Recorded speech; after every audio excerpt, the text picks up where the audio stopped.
We in America are misinformed. Reality shows have warped our idea of what a hero is, or what the truth is. F you, I don't want to be this character anymore. Who wants to even see a movie about with some stereotypical characters? What's the always talking about keep it real? We have 25 years of keeping it real and being real and all that. And you really see that's reflected in the movies that they made. The characters are trying to be reflective of, you know, people in society.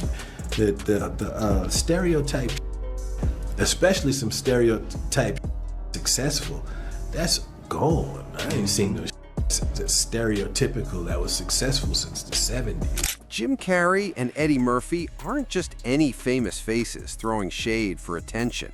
These are two absolute giants in comedy, legends whose names carry real weight.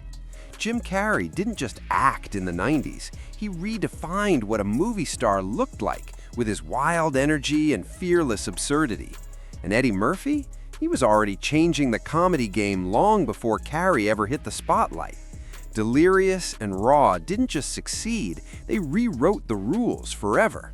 So let's be clear, this isn't clout chasing. These aren't jealous rivals. These are two men who built massive empires on their own terms. They don't need favors, they don't need headlines, and they definitely don't need Will Smith's approval, which is exactly why what they said matters. For years now, talk show hosts, people on television, people in sitcoms have been hired by the government to throw you off the track, to distract you, to make you laugh and stuff like that, make you happy and docile so you don't know what's really going on. For nearly 30 years, Will Smith lived at the very top of Hollywood. His movies pulled in over $9 billion worldwide. Studios catered to him. Award shows worshipped him. The media sold him as the flawless family man who had life all figured out. But here's the ugly truth about Hollywood. Protection has nothing to do with loyalty, and even less to do with morals. It's about money. As long as Will Smith kept the cash flowing, nobody was going to question his behavior, his marriage, or the increasingly strange stuff involving his kids. Silence was part of the deal. You're like, look at kiss my son. I can kiss my son. Jaden, come on. Are you okay? God, this is ridiculous. Then came the Oscars. That standing ovation after Will Smith slapped Chris Rock, that was the moment the illusion shattered. The industry exposed itself in real time. They weren't applauding courage, they were applauding profit. Toxic masculinity got a pass because the man delivering it made them rich. And that's when Jim Carrey finally said what a lot of people were already thinking. He admitted he was disgusted by what he saw. I was sickened. I was sickened by the standing ovation. I felt like Hollywood is just spineless, en masse. And it really felt like, oh, this is a really clear indication that we're not the cool club anymore. We all watched Hollywood build a protective wall around Will Smith. Every rumor, every uncomfortable moment, every question that should have been asked, ignored. Why? Because he was too valuable to challenge. That's exactly what Jim Carrey meant when he called Hollywood spineless. That applause wasn't support. It was a signal, a message that said, do whatever you want as long as the money keeps coming. But live television doesn't let you erase moments. Once it happened, there was no editing it away. The corruption was suddenly out in the open.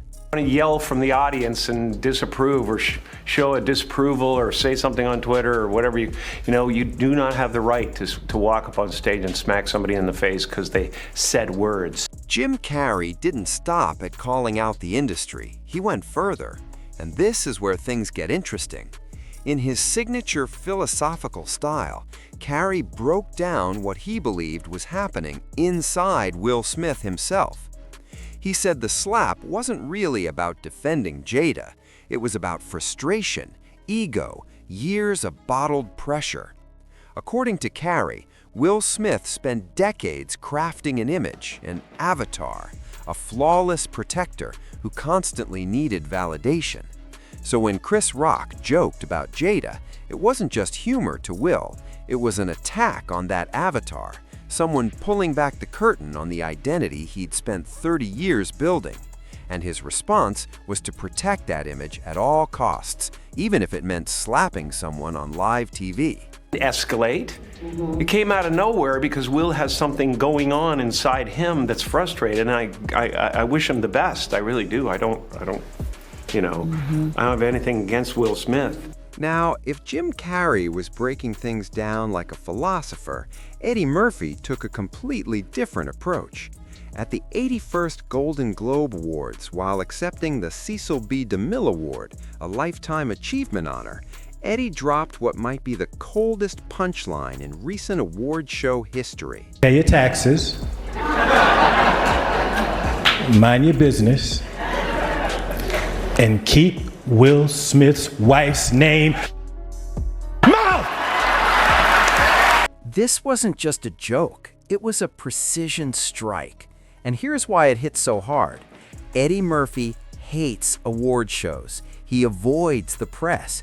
He stays far away from Hollywood's fake rituals.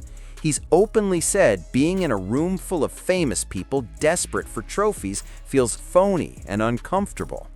So when someone like Eddie, who's avoided this circus for decades, shows up, accepts an award, and then takes a direct shot at Will Smith, people listen. This wasn't about going viral.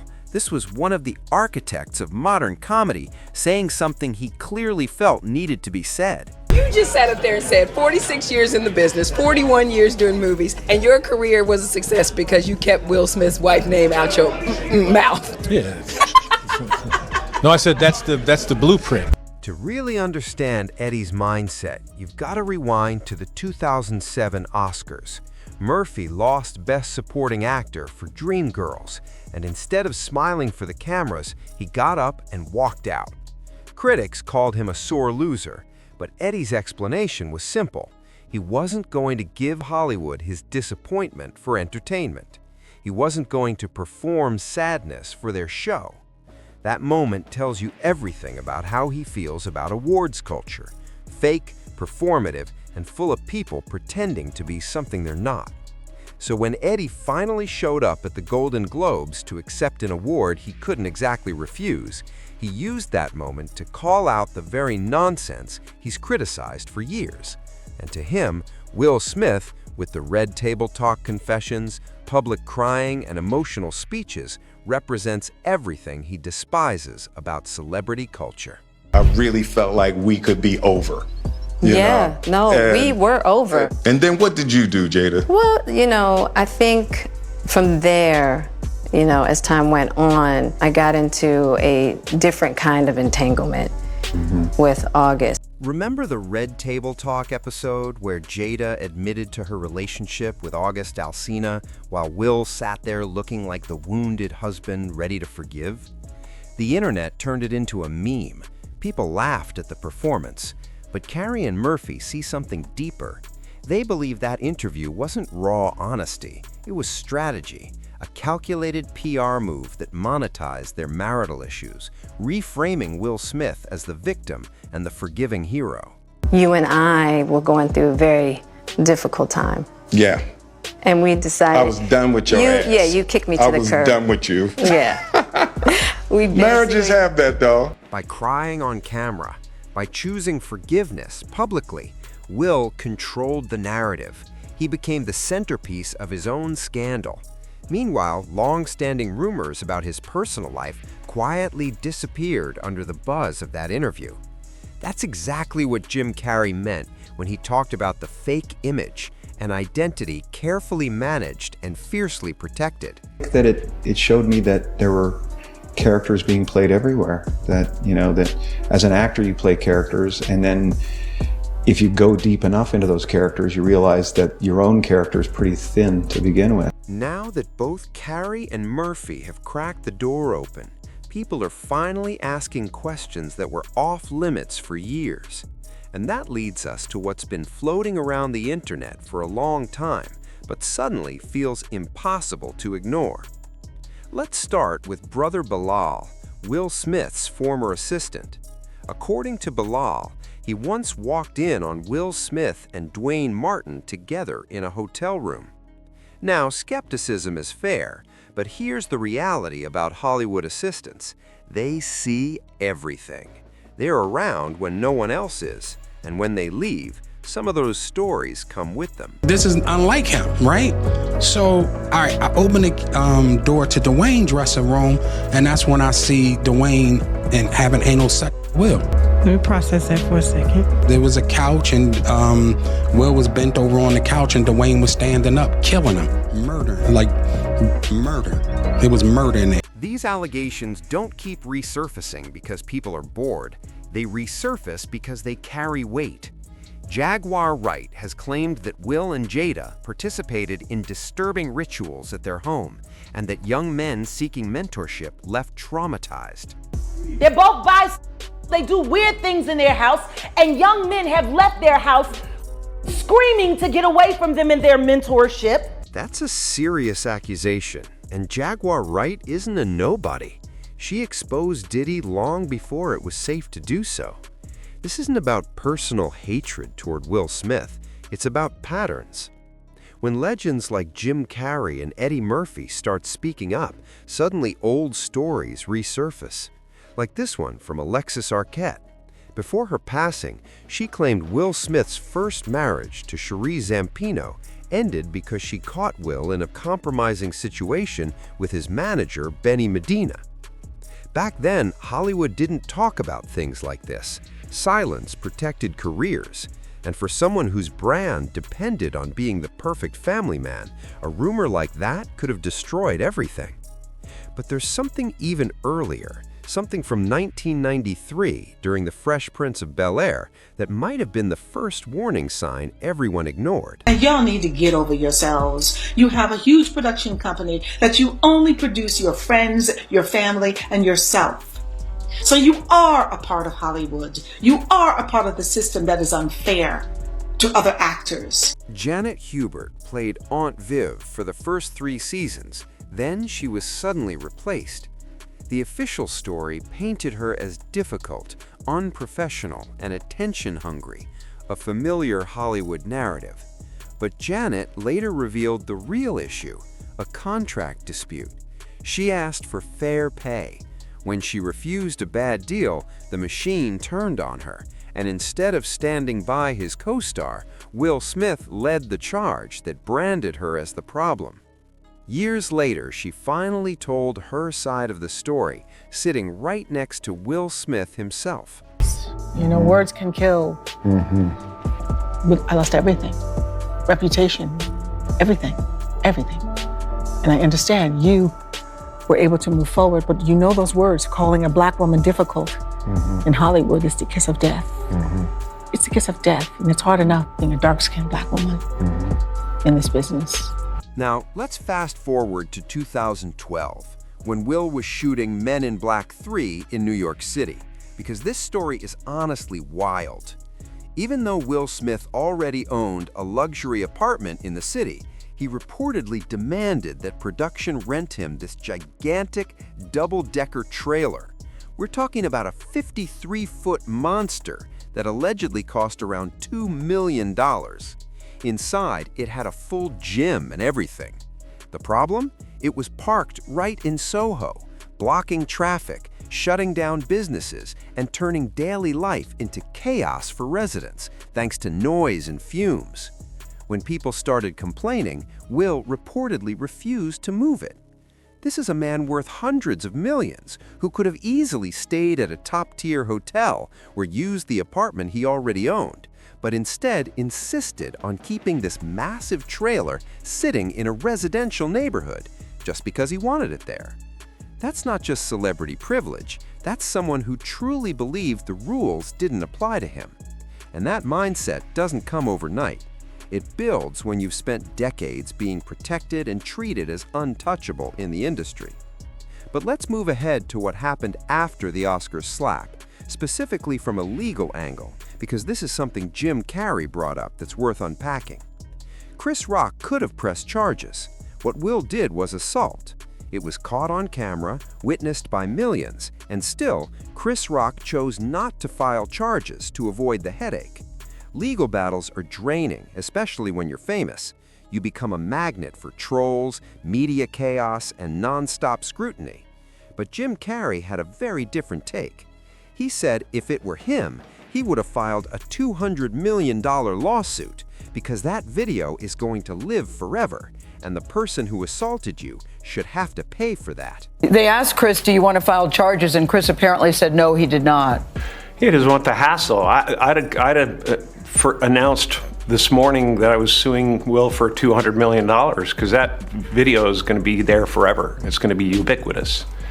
You know, that insult is going to last a very long time. By not holding Will legally accountable, fans were indirectly shown that violence does have consequences, but apparently not if you're rich and powerful enough. And there's a bigger conversation here about what this means for comedy as a whole. Chris Rock is one of the greatest comedians ever. Eddie Murphy is another. Dave Chappelle is another. And they all understand this unspoken agreement between comedians and their audiences. Comics push boundaries. Audiences laugh. That's how the art works. When someone storms a stage and attacks a comedian over a joke, they're not just attacking one person, they're attacking the entire craft. And that should worry anyone who values free speech and artistic expression. Chris is one of those comics that he and Chappelle are the GOATs, and they're like the youngest, oldest comics in the world. They've been doing it since they were kids. And I think, you know, the contract you set up with the audience is that these are indeed jokes and we have to embrace our freedom of speech. Now here's where things get even more interesting. Experts have weighed in on Will Smith's psychology, and honestly, it's fascinating and a little unsettling. Doug Ellen, the creator of Outrage, tweeted after the Oscars incident went viral, calling Smith a gaslighting narcissist who turned the entire night into being about himself. That's a heavy accusation, but when you break it down, it starts to click. A gaslighting narcissist manipulates situations to make themselves look like the victim, twists narratives to protect their image, and centers everything around themselves, even when it clearly isn't about them. Looking at Will's behavior through that lens, it does seem designed to cast him as the hero of his own story. This ties directly into what Jim Carrey meant with his avatar theory. Will spent 30 years building this flawless image, the Fresh Prince, the family man, the feel-good movie star. Somewhere along the way, that image became more real than the man himself. He stopped being a flawed human and became a brand that needed constant upkeep. Your body needs to be depressed. It needs deep rest from the character you've been trying to play. Now, the tension between Jim Carrey and Will Smith didn't start at the Oscars. It actually goes way back. In the mid-1990s, Carrey exploded onto the scene as this chaotic, unpredictable force with Ace Ventura. That movie was massive, way bigger than anyone expected.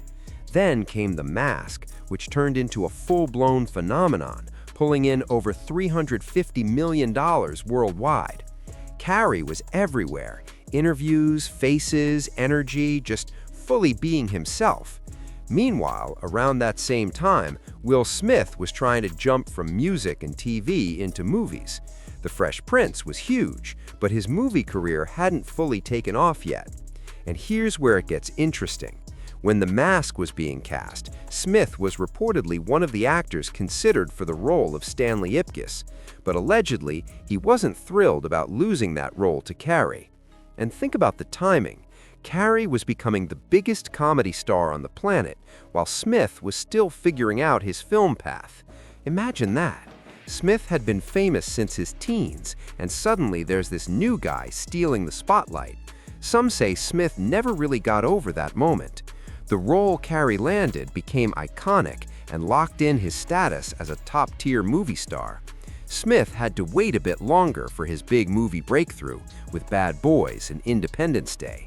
But those 2 or 3 years of waiting, people say they planted the seeds of resentment. I I don't believe in icons. I don't believe in personalities. I believe that peace lies beyond personality, beyond invention and disguise, beyond the red S that you wear on your chest that makes bullets bounce off. I believe that it's deeper than that. I believe we're a field of energy dancing for itself. And I don't care. The 2023 Golden Globe situation was way bigger than people realized at the time.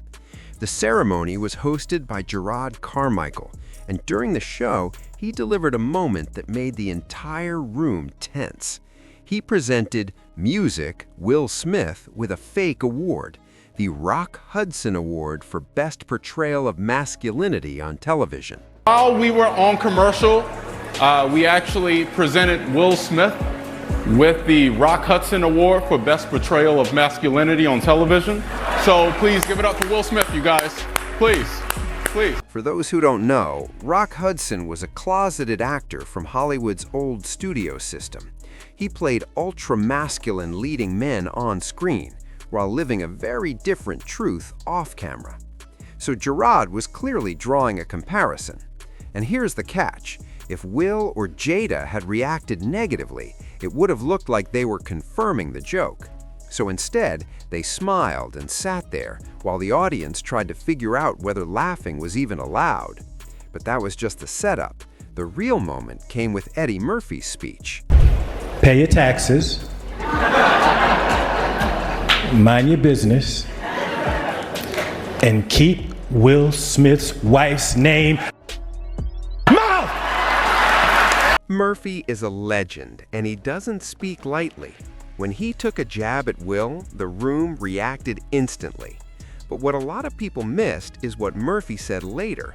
He explained that it wasn't just a joke. It worked because it was a commentary on Will Smith's toxic masculinity, and everyone who heard it understood exactly what he meant. I don't imagine that Eddie Murphy is ever nervous about getting up there and speaking his mind, but the punchline in particular tonight, how did you prepare? Were you ready for it? Do you feel like it landed the way you wanted it to?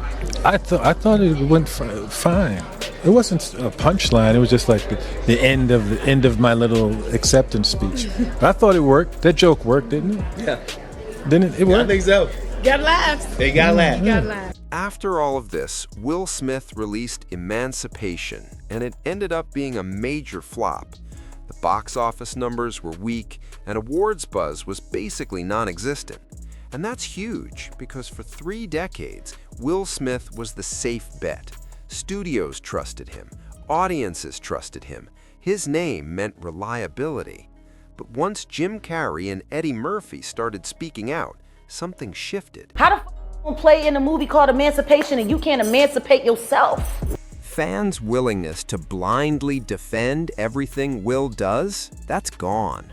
One commenter said, Will likes humiliating people publicly, not just Chris Rock, but even his own son. Jada faded into the background after humiliating Will with the entanglement, and Jaden will eventually expose them both with a tell-all. Another added, when people think they can do whatever they want without morals, the truth eventually comes out. I hope they're all held accountable. And here's the reality. Will Smith is still trying to win back the industry's top decision makers, and they're keeping him at arm's length. Not necessarily because of morals, but because backing him is now risky. The so-called untouchable, the too-big-to-fail star is learning there's a limit to how much bad behavior Hollywood will tolerate. Not out of principle, but because of profit. When supporting Will Smith starts looking like bad business, suddenly everyone becomes very cautious about associating with him. And for the first time in 30 years, Will Smith has nowhere left to hide. But what do you think? Are we finally seeing the real Will Smith? Drop your thoughts in the comments, make sure to subscribe, and I'll catch you in the next one.